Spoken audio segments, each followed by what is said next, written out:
I have a terrible secret to admit. One that I've tried to keep hidden from you all for as long as I could, but it's time I finally come clean. I'm a yearly Call of Duty subscriber.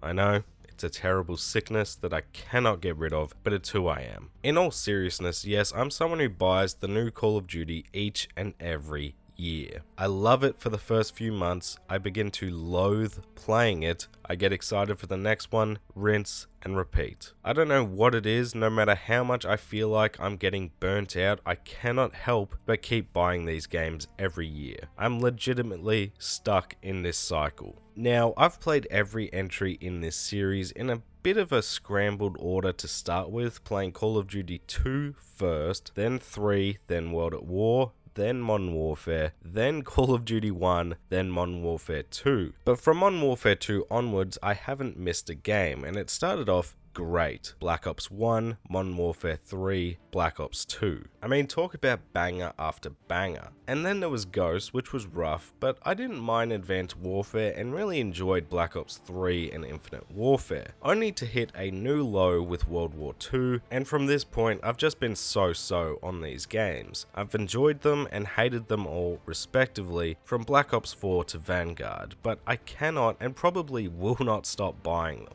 I do miss those glory days, even though I'm sure it's a mix of nostalgia, Call of Duty still being relatively fresh back in the late 2000s, early 2010s, and me being in that perfect age bracket of 12 to 15 or 16. It was just a good time, and with the release of Modern Warfare 2 2022 later this month, I figured I'd go back and revisit the game that for me started this obsession, or at least consistent never-ending cycle. Modern Warfare 2 is one of those games I vividly remember taking over my school. That and Skate 3 was peak gaming for many of my classmates. But Modern Warfare 2 was unlike any Call of Duty for my age group. Black Ops 1 was divisive, so was Modern Warfare 3, and Black Ops 2 was probably the game that finally took over the throne. If it wasn't Modern Warfare 2, it wasn't good, or at least that's what it seemed like, and whilst I was someone who actually enjoyed Black Ops 1 and Modern Warfare 3 more, Modern Warfare 2 was still incredible. It was one of the first multiplayer experiences that truly made me obsessed, and I think that was the same for a lot of people. Again, for me, it wasn't the peak for Call of Duty, but I still have a lot of fond memories with this game, playing it for hours on end. So today, I just want to know, is Modern Warfare 2 as good as I remember, or am I overly nostalgic for no good reason? Let's find out. Just quickly before we get started, if you enjoyed this video and want to see more Call of Duty on the channel, be sure to leave the video a like, subscribe, and comment below to let me know. Alright, let's get started. Let's start off with the campaign, because whilst I know many, at least today, may not care about the feature, I've always loved a good Call of Duty campaign, even today, and Modern Warfare 2 changed the series in this regard forever. Yes, I am playing the remastered campaign, it just looks nicer, and spoilers for a 13-year-old game that if you haven't played by now, you're not going to, let's be honest. First and foremost, it has to be said that Modern Warfare 2 was quite the departure for the series campaign-wise. Before Modern Warfare 2, the aim of these campaigns seemed to be showcasing these historical battles, teaching the history of these encounters, or even in the case of Modern Warfare, showing exactly that, the difference in combat and warfare from World War II to Modern Warfare. There was always some action-packed or insane moments, but it felt a lot more grounded. Modern Warfare 2, by comparison, is absolutely insane, focusing more on the action and set pieces we've now become so accustomed to, and telling a story that is comparable to a Michael Bay film. And you know what? I still love it. It's just a fun 5 or 6 hours of action, explosions, shock and betrayal that to this day is a good time to experience. It's not the best story, with plenty of plot holes such as the likes of Makarov feeling almost forgotten here after setting him up so well with the airport massacre, but because we have that moment of betrayal with Optimus Prime, Makarov gets let off the hook. The story itself is sort of whatever in my opinion, dumb action movie type of story, but it makes for missions, encounters, set pieces and characters that I still find so iconic. It makes for a fun campaign with plenty of highlights. I mean, realistically, it's just non-stop highlights, moments that I look forward to every time, like the more grounded introduction in Afghanistan as you drive through the tight streets knowing at any moment you could be under fire, having to participate in an atrocity that is grim to say the least, and really a thought-provoking moment. Sneaking through the mountainous terrain in a blizzard only to get caught, leading to a mad dash on snowmobiles, making our way through the tight favelas, having to be wary of every window, corner and rooftop, repelling Russian forces on US soil and traversing these streets brought to chaos, making our way through the gulag, being betrayed by Shepard at the estate. It's not only enjoyable to participate in, but it's captivating. You always know something new is just around the corner, and that makes for great variety in the missions. Some are more stealth focused, some focus on checking corners and progressing with caution, some are balls to the wall action, some are high octane, some let the moment sink in. Is the campaign perfect? No, I mean some missions like the favelas or the estate feel so poorly optimized for veteran difficulty it becomes rage inducing as you're a couple of bullets away from death and there is little room for strategy in these moments. It just feels punishing and unfair. I mean the favelas in particular frustrated me to no end, having doors randomly open, enemies everywhere and being able to be pinned down with ease. It honestly feels like luck getting through here, but overall Infinity Ward's veteran campaigns are pretty straightforward and Modern Warfare 2 is no exception. Even those moments I was stuck in buildings in the favela, or as I made a mad dash down the mountain on the estate, ducking and weaving between trees and bullets, it only took 10 or 15 minutes to get past, but it was a frustrating 10 to 15 minutes. Again, this campaign is non-stop action and I do think the previous entries did a much better job at letting the set pieces and badass moments breathe, whilst also feeling a lot more set in reality as opposed to being a one-man army. Some of my favourite moments in the campaign are when the game takes a step back to reality, like in Afghanistan, like the airport, when it feels intense or grim as opposed to mowing down a bunch of enemies on snowmobiles, which is cool, but that sort of thing is a bit too frequent. I do really enjoy this campaign for its chaotic turn your brain off and go ham approach, but comparing it to the likes of say Call of Duty 2 or World at War or even the original Modern Warfare, the pacing is off and the story suffers as a result. There are great characters here like Soap, Price, Makarov, Ghost that whilst have great moments here overall fall flat because story-wise they don't get enough time to shine. From this point onwards, Call of Duty definitely kept up the direction set by this game, but thankfully they balanced a good story along with it, like in Black Ops or even Modern Warfare 3, and again, this is a campaign that has great moments and is still a blast to play. But replaying it today with a more critical eye, it's definitely got its flaws, and I understand why some just simply aren't a fan. It's absolutely a turn your brain off type of experience, but hey, gameplay wise, it is still a good time to this day. I still look forward to the badass moments, to defending Burger Town, or rescuing Price, or rushing through the White House to avoid being bombed. It's a crazy campaign, but I'll be damned if it isn't fun.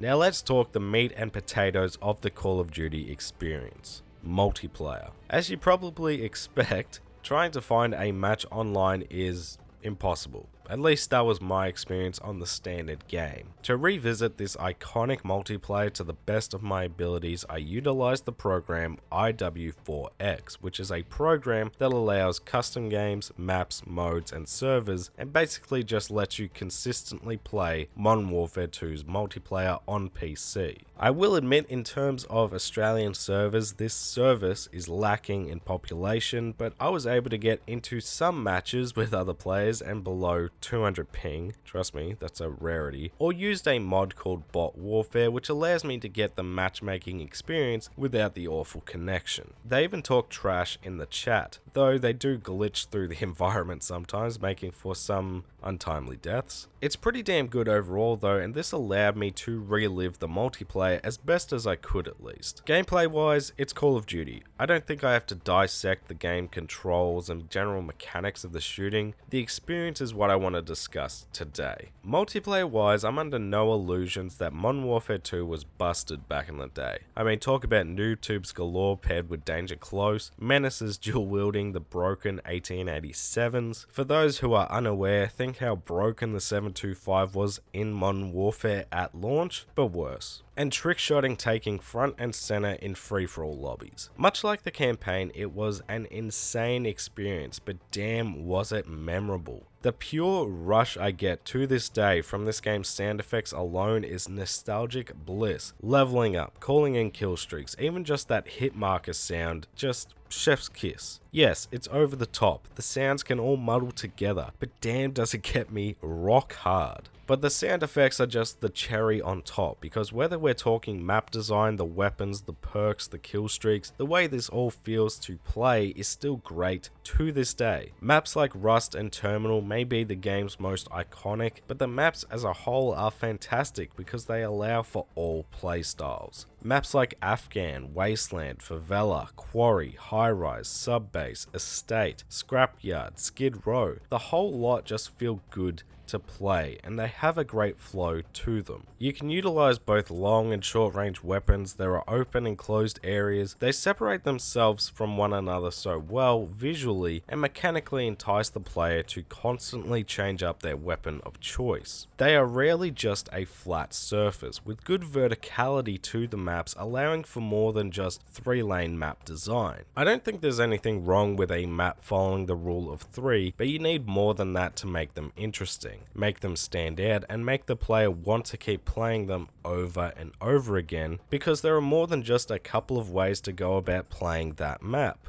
Revisiting these maps was one of the real highlights of going back to Modern Warfare 2, because whilst maps like Terminal, Rust, Scrapyard, etc. have made their return in other games, those games flow much differently. It's not quite the same experience without the weapons or perks because they change how you play so drastically. The loadout class system is a tricky formula to nail down, and I don't think any Call of Duty has completely nailed it. Modern Warfare 2 does a lot right though. A great number of weapons that all feel viable to a certain point, mostly great perks that get better through challenges and cause some debate as to what perk will suit your class. Do you want to have the ability to choose your own spawn or watch your back with a claymore? Again, this system isn't perfect. They can never quite balance the perks completely, as there is always at least one set of perks that is pretty simple to pick between, in this case being either steady aim or ninja, as perks like commando and scrambler just feel useless in comparison. But again, overall it feels nicely balanced and viable to a certain extent. Stopping power, cold-blooded, lightweight, and danger close are all in the same category, and the same goes for marathon, scavenger, sleight of hand, and bling in the first slot. I will say scavenger almost feels like a must at times though if you're a 5 kill or higher per life kind of player. The ammo runs out quickly as you spawn with just 2 mags, which compared to today, I like that scavenger feels more relevant again, but it's almost too essential. Also, pet peeve, last stand is a menace of a perk.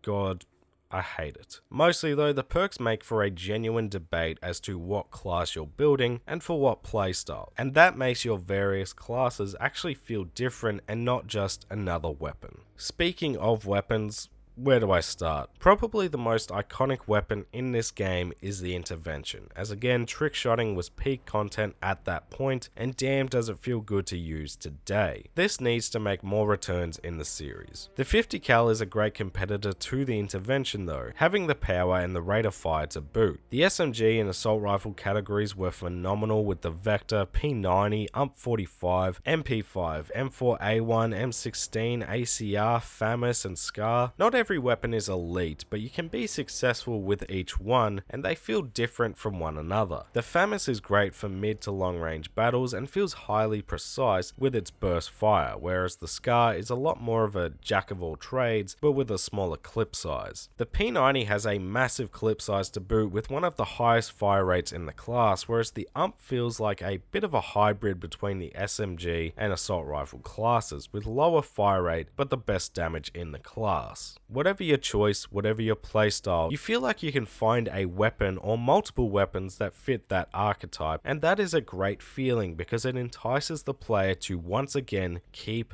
playing the multiplayer. Modern Warfare 2 still isn't my favourite multiplayer in the series. I just have way too many fond memories with Black Ops 1 and 2, but it still is a great multiplayer experience. Yes, my experience today gameplay wise was much different than back in this game's peak, as the player base always dictates how these games flow, regardless of how the developers intended them to be played. But I still got to re-experience the core mechanics and gameplay loop again today, which is still great. Yes, this was a nostalgic trip. I love this game's sound design, the map and weapon design, which immediately takes me back to being 12 or 13 years old. But having experienced Call of Duty multiplayer for over a decade at this point, coming back to Modern Warfare 2 was refreshing. It just has such great variety that is sorely missed in the series today. The maps feel more inspired and vary from one to another, as opposed to just some random factory or building. They feel like they tell a story. The perks almost nail that balance. The kill streaks are iconic with great voiceovers to boot. Yes, it is insane.